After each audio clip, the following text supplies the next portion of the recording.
I would like to share with you the last periodic table poem I ever wrote.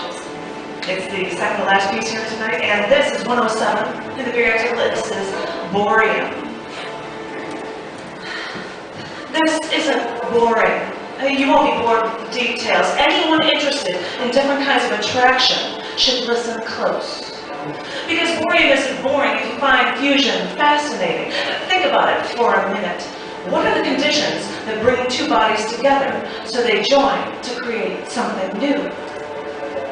Think back to the time of year when you had met people that you later dated.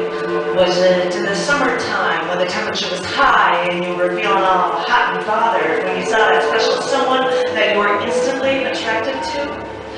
Maybe you were taking a break from school or going to the beach to relax, make yourself look just perfect for that one chance encounter that would lead to so much more. I hate to tell you this, but that hot weather attraction is a lot like hot fusion. Chemically speaking, after atoms are split apart, fusion is the art of getting different parts to come together to create something new.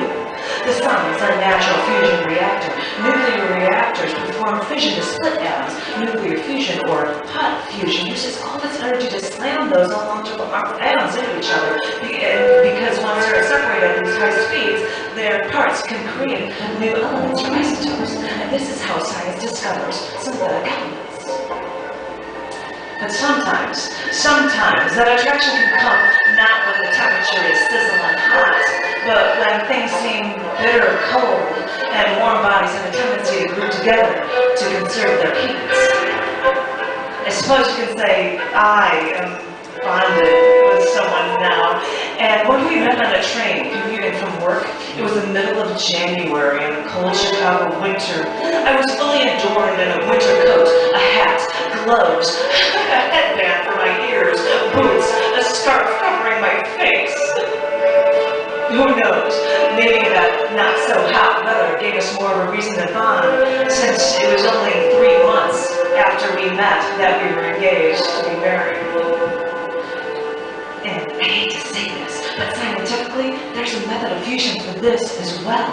Cold fusion is technically the fusion of things merely at room temperature and not after nuclear split or excitement.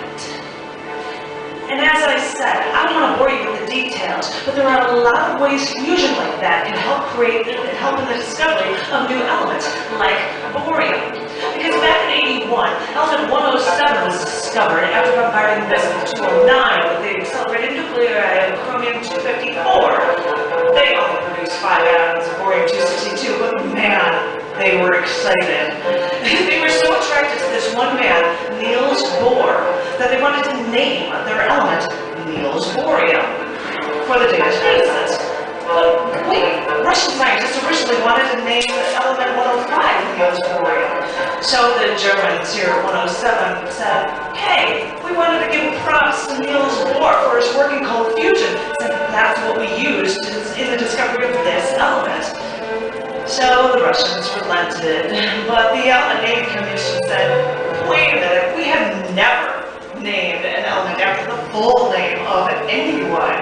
So after they temporarily gave the name Unioseptium, UNS, Latin for 107, they later settled for just the last name and crowned this little gem, Bohrium.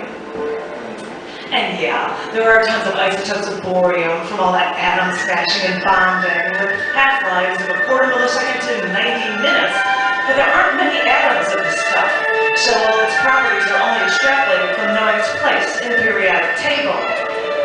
But knowing still that knowing how fusing things together is the only way to make this new element, that makes you put a whole new spin on bonding, attachment, creating something new that almost puts a glimmer in your eye and makes you smile again.